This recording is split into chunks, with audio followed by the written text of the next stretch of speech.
No. No. Christian or not Christian, it's not attractive. I've heard guys talk about it. It's repulsive. Makes me want to vomit. But we talked about before, like, as non-Christians, though, they think they're getting ideas or they're more experienced or something like that.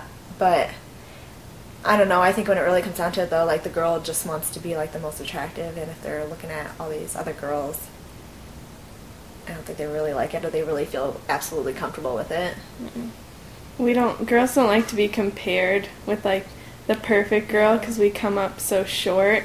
So when you look at perfect girls all the time, we feel like we fall so short. Like, how are we supposed to measure up to what she is? So that is totally unattractive, I guess, because we know we can never measure up to something like that.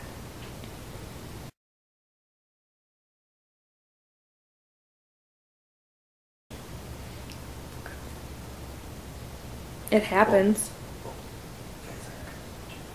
I think it's wrong either way. I think it's sinning either way, but it does happen on both sides. I think it's just like one of those facts of life. I think most girls are aware of the fact or know the fact that guys do it. We just try not to think about the fact that guys do it. And girls do it too, but not as much. But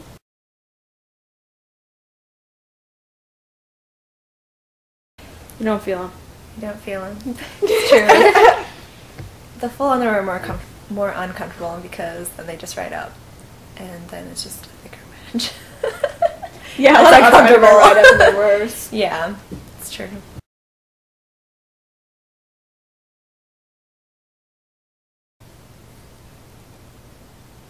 I'd say the overall thing that we said today was for a man to be a man and step up and take his role and mature, and if you're young, that the young and matureness isn't attractive, and a girl likes a guy that's committed and that's going to stand up for her, provide for her, and be a true man, a godly man, and that's all we really want. It's the definition of a man. I think one thing that really stands out to me that I really hope Christian guys can get is that girls aren't interested in guys playing with their feelings. Like, if you're going to pursue a girl, really pursue her. Don't do, like, half-hearted attempts, and don't mess with her feelings for long periods of time. Either don't show interest at all, or actually take a step, be a man, and pursue her. I would say if you are the person that is waiting till marriage to have sex, then you need to trust in God that He's going to bring the right person, and wait. And while you're waiting, not have the mentality of like trying to find that person, just trusting that God will bring the right girl, and don't waste your time with other girls, because it's just taking away from what is supposed to be with your wife someday. So don't waste your time trying to experiment, getting stuff from girls, trying to, get relationships and such are meaningless when God's already got that person for you. You just need to wait patiently and trust that He's going to bring her. Yeah, I think another thing with that is, like, the most attractive thing, at least to me, is a guy who's waited to have sex until he's married. Contrary to what everyone else tells you, especially in this world, it doesn't make you any more of a man because you slept with women. I think it takes more self-control, and it means that you have more character if you can wait until you're married to have sex. And that's something I really hope and pray that my future husband has waited to have sex with me, and only me. That's the most respectable thing, I think.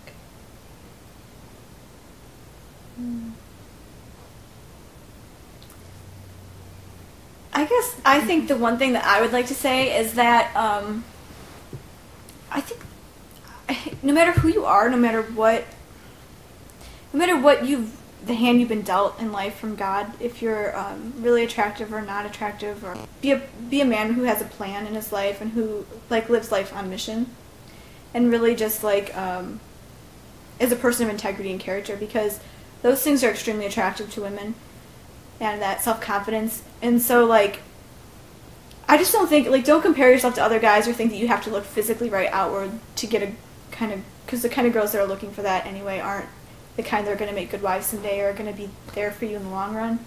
And I mean, I just think like every guy needs to know that like you have qualities that are very attractive to girls, you know, are ready. And it doesn't matter like what you're into, because there's a girl out there for you, and a girl who will love you no matter what. You just got to find the right kind of girls, because there are shallow girls, but all girls aren't shallow. We're very manipulative also. Mm-hmm. Sometimes girls will try to make you feel guilty or, you know, try and change you, tweak certain things about you, and that's not good. But you have to understand that's just how we are. And girls, you don't mean to. Some of the time, you know, it's just like the way we are. But some girls are extremely manipulative and try to, you know, force you into say this thing or think that thing, but I don't know, it's hard to understand like that. But just don't let girls make you feel guilty, make you feel things, you know, they want you to feel at the moment. For them, girls will do that a lot. I would just like to say though that like I do think Hollywood and I do think like pornography has given guys the impression that it's just like supposed to be so easy. If any, like in the real world, girls take a lot of work. Girls should be the most work. They're the biggest blessing and the biggest curse that you ever got. Because when God gave women to men, it's the greatest responsibility that men have, and it's the biggest blessing. So any girl that you're going to get wrapped up with is going to be the most amount of work and the biggest commitment and the biggest headache that you're signing up for the rest of your life. Because girls are certified with crazy. I mean, our hormones and just different things and the way we look at life is so different from men. You'll never understand girls. You're never going to fully understand them. And, you know, that's just part of life. The thing is you just have to understand girls are always going to be work, and you're not going to have like that perfect. There's always going to be things about a girl that aren't going to be, you know, like in the movies or like in pornography where she's just always there, and that's a fantasy. You know, girls are really layered. Girls aren't, it's not just black and white.